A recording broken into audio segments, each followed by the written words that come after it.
هم مسجد و هم کعبه و هم قبله بهانه است. دقت بکنی نور خدا داخل خانه است.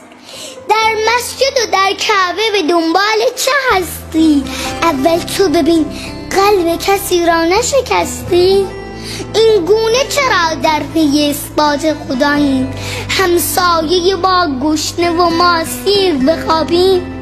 در خلقت ما راز و معمای خدا چیست؟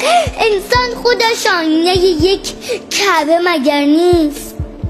برخیز و کمی کعبه یا مال خودت باش، چنگی به نقابت بزن و مال خودت باش. تصویر خدا پشت همین کون نقاب است.